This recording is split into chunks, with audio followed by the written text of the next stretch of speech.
Hi, welcome to the last session of Auditing 304, Session 10, Audit Reporting. I hope you remember the phases of auditing.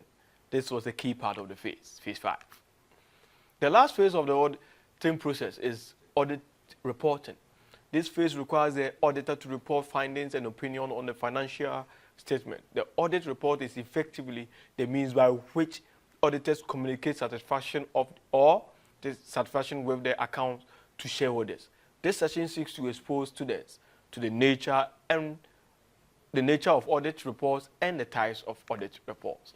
At the end of the session, we expect students to be able to explain the nature of audit reports, outline the types of audit report, discuss forming the audit opinion on financial statement, describe the standard format of audit report, discuss unqualified and qualified audit report. The session outline is as follows: audit reporting, types of audit report, basis of opinion, and format of audit report. Read Chapter 9 of the key recommended text, Audit and Assurance Services in Ghana by Bedi. The slides too will be made available, and other auditing and assurance textbooks available to you on audit reporting to appreciate this part very well. Audit reporting. The auditor's report should contain a clear expression of the auditor's opinion on the financial statement. The objective of an audit of financial statement is to enable the auditor to express an opinion whether the financial statements are prepared in all material respect in accordance with the applicable financial reporting framework. Unless required by law or regulation to the use of different wording, the auditor's opinion on a complete set of general purpose financial statement prepared in accordance with a financial reporting framework that is designed to achieve fair presentation states whether the financial statements give a true and fair view or are presented fairly in all material respect in accordance with the applicable financial reporting framework. What are then the benefits of audit report? The audit report provides the reader with the opinion of the auditor on the report, on the various assertions made by management when they prepare the financial statement. It is a major means of communication between auditors and readers or interested parties or users of the financial statement. It also gives an indication that the financial statement has been audited, and it provides assurance to interested parties or stakeholders of the financial statement. There are types of audit reports, and we may want to look at them. Unqualified, which can also be known as unmodified audit report, and the second one is qualified or modified audit report. Let's take them one by one and appreciate what they are and at what circumstance such report can be issued. The first one we want to look at is the unqualified or unmodified audit report. The unqualified report is the audit report which auditors issue if the financial statement in all respect complies with the applicable reporting framework. This report, therefore, is issued if the auditor's evidence shows that the financial statement gives a true and fair view without any reservations. What are the conditions for standard unqualified audit report? When we're saying that all financial statements are included, that is, all the various components that makes a financial statement has been included in the financial statement being audited. Applicable standards have been followed in all respects on the engagement. Sufficient evidence has been accumulated by the auditor to conclude that applicable standards of field work has been or have been met. The financial statements are presented in accordance with generally accepted accounting principles. There are no circumstances requiring the addition of or an explanatory paragraph or modification of the wording of the report. And that would then mean that you, as an auditor, can go ahead and issue an unqualified or an unmodified report. What are the kinds of unqualified report? We have the normal one, the general one, that shows that everything is true and fair. And we have unqualified report, but with a paragraph on emphasis of matter, which can be limitation of scope or on an inherent uncertainty, loss of receipt books, etc. The second type of report is the qualified report or the modified report. The qualified report is the audit report which auditors issue if the financial statement do not comply in all material respects with the applicable reporting framework. Auditors issue such reports if the financial statement show any other view other than only true and fair. Now, for us to know the various types of qualified report, let's look at this table. We have the first column, reasons, the second, material, and the third, perverse. And then the first row, we have, first row on the first column, we have limitation of scope, and the second row, we have disagreement. These are the things we are going to use to help us understand this matrix, this table. We're going to use material and perverse, and we're going to use limitation of scope and disagreement.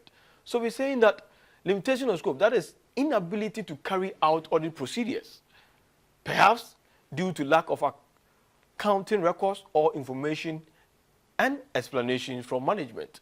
And disagreement is where auditors disagree with certain assertions or certain statement or representation by management, which can be on inappropriate accounting procedures or policies regarding facts and amount of such as bad debt, regarding the extent of disclosure of facts and amounts, regarding compliance with legislation or other requirements.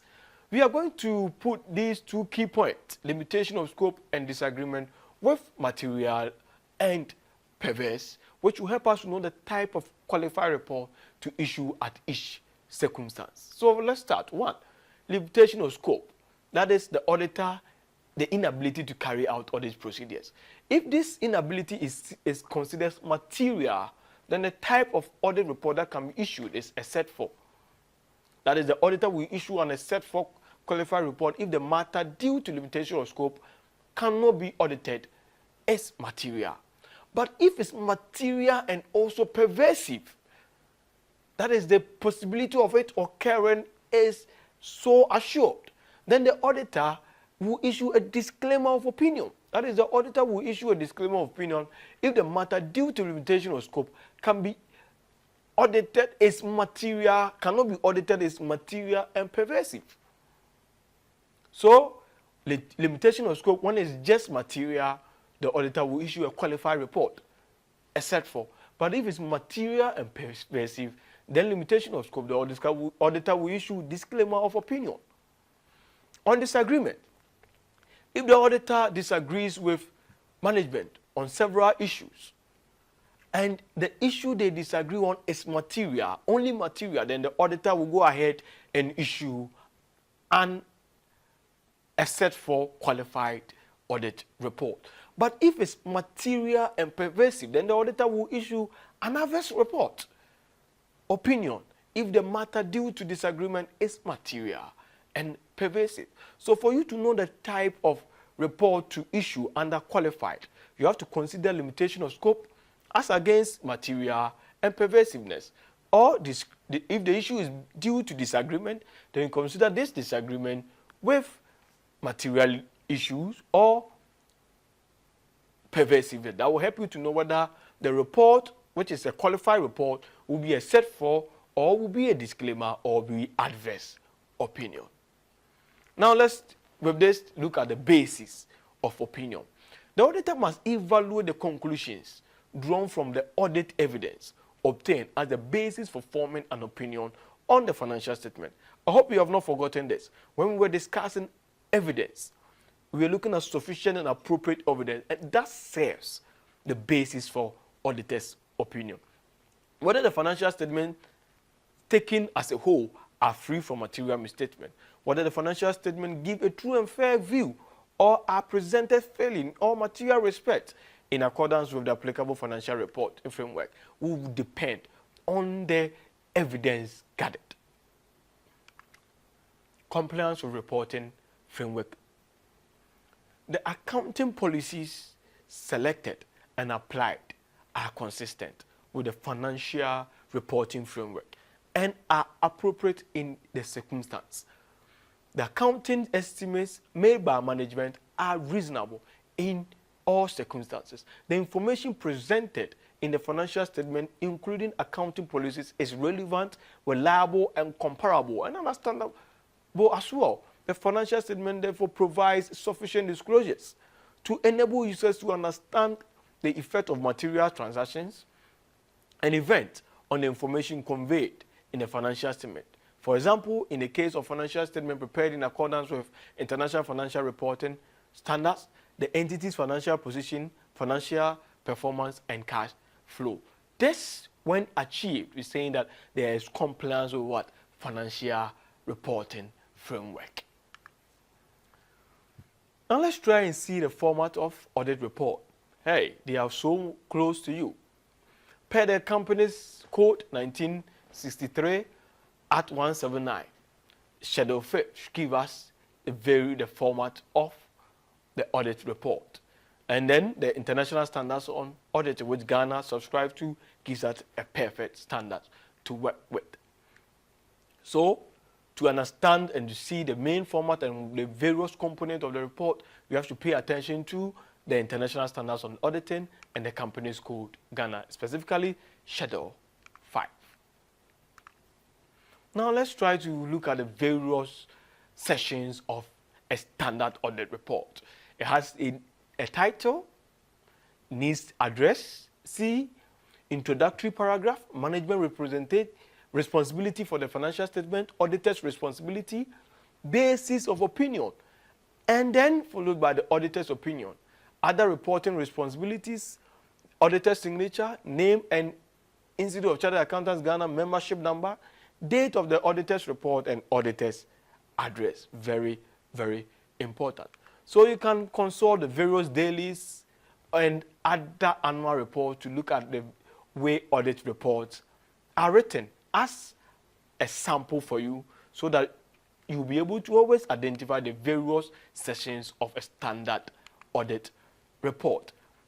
With this, we say thank you for being with us for all the 10 sessions of Auditing 304. Thank you, and if there are any questions, I'll be available on Sakai to help you out. All the best.